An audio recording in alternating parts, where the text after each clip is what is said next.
Welcome back to episode 2 of the AS Media Studies Horror Podcast.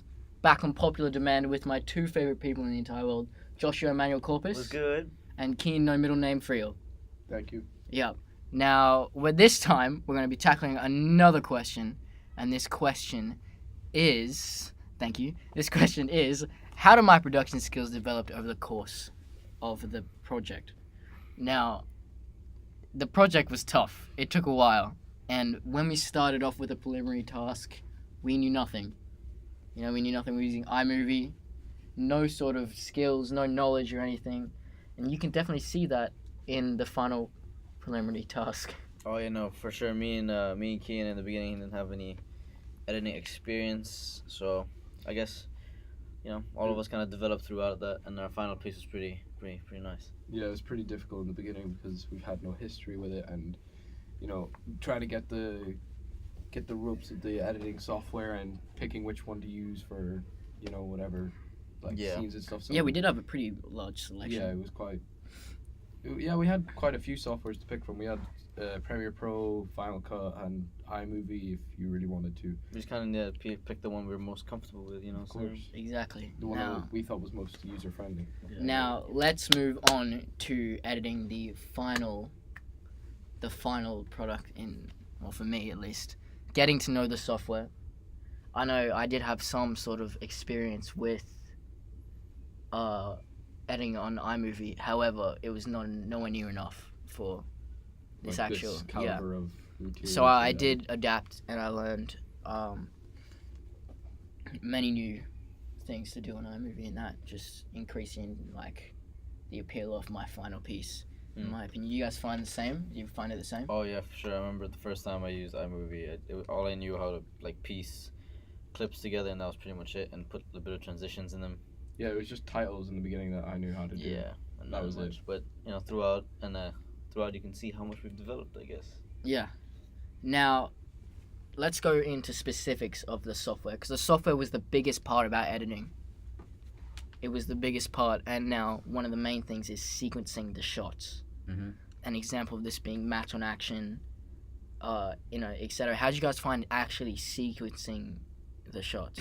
Like for Match on Action was quite hard, because what I did was I used two cameras, and I kind of had to sync it together using the arrow buttons, trying to time it right, and when to cut it and when to cut to the next clip. Now that's interesting you say that, because I don't know if you remember when we filmed mine, I actually had one camera. Yeah.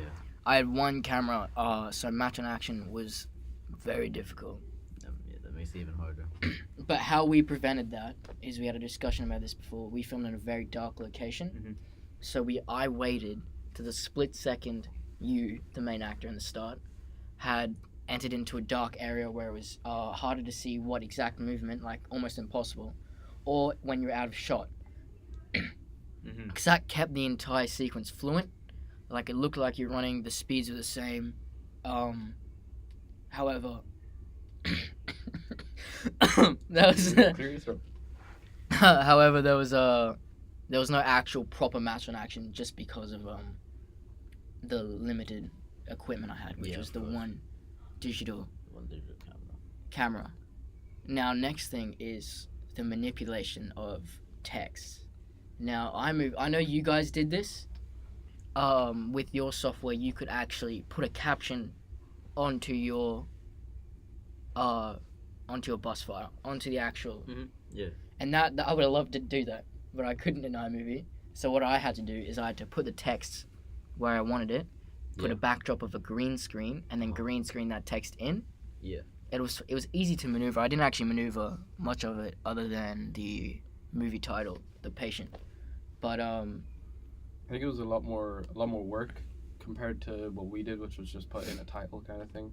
exactly. But yeah. you were more familiar with it, so. And then that just shows the limitations of iMovie. I definitely want to move on. Seeing the way your kind of green screen skills developed throughout the whole process of kind of making the final thing, it kind of got better towards the end, and you got more adventurous with it, which is quite nice. And it turned out well. Yeah. It turned out amazing, I use green screening a lot, as stated in the previous podcast last week. Yeah. Which, by the way, has a rating of 4.8 out of 5. So Oh yeah. On It's what? just pretty iTunes? gangster. Yeah, iTunes. Are we top of media podcast right now? Yep, we're top media podcasts Ooh, worldwide. Jeez. Just Yeah. keep your reviews coming in, you know. Exactly. Keep your reviews coming in. We're sure to read all of them. Oh, for sure, bro. But yeah, anyway, green screening was very important, as mentioned before, and I used it a lot. If it wasn't for green screening, my thing would have looked like dog. Did you watch any videos prior to green I screening? actually did not watch any green screening videos because I did a lot of green screening before. Mhm. But I did watch videos on other things, Oh, okay. like a lot of like sequencing and stuff. Now let's move on to music. All right, let's hit that. Because I stated last podcast that I made my own music, and I'd like to elaborate further of that in terms of my development Mhm. in that field. Previous knowledge of GarageBand was limited, believe it or not. I was watching tutorials a lot whilst making these audio files for my movie.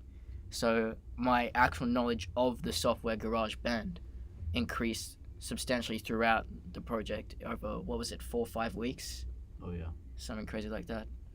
But yeah, it was not up to a good standard at the beginning, and you can actually see that in one of my first edits of my film, an unfinished one. I used some placeholder music, and I did not know that was gonna be placeholder music until I experimented further with GarageBand, because I myself realized through watching these videos that was not even the tip of the iceberg of what I could have done.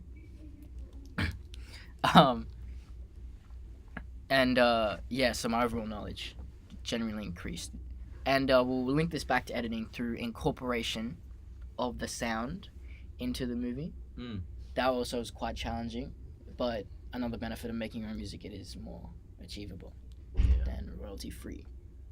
But finally, let's move on to knowledge of shots.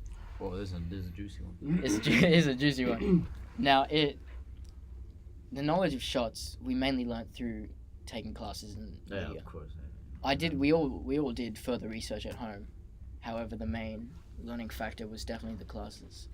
And we hadn't learned any shots before the preliminary task, except for like a couple of basic over the shoulders and stuff. But we didn't really know any of the rules, like the 360. I think we just Just tried to 80 degree.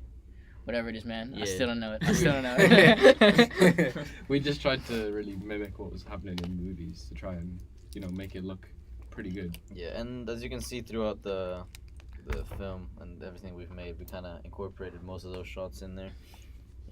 Took a few Like, scenes it's- a couple times. It's such a contrast, the final product of all of our films Yeah, and the preliminary task that yeah, we edited. it's a big Because difference. all of the shots were the same for the preliminary task, and we did not know anything. Yeah, Yeah, like we just tried to use we learned the certain shots and stuff to use. Yeah, like, I don't know about you guys, but I included lots of shots, extreme close-up a couple of times in the sequence, and even a close-up of your face, Josh, once. Yeah, that was oh yeah. I used a couple long shots, the CCTV shots. the one of him running Yeah, over the shoulder with you, Keen, looking at Josh running on Yeah, the monitor. on the monitor. That's just a Yeah, it was. You know, there's a lot of low angle shots and high angle shots. There's a yeah, lot we- of we shots. Used a A lot lot of of techniques. shots. A lot of shots. A lot of shots. techniques Hella shots. and different shots used to basically make the piece come together. And I think that shows how we've developed of our knowledge with shots and our Yeah, it is really a adventurousness. tale of evolution. Yeah, It's- I kinda it like really that. shows just Like how you can just see from the preliminary videos to our The- final videos yeah. now. the big difference. It's hot. It's hot. That's all you can say, man. Yeah. Well, anyway, guys, thank you for tuning in. We're now the #1 podcast in the world, believe it or not. I think Keen's got something to show you guys.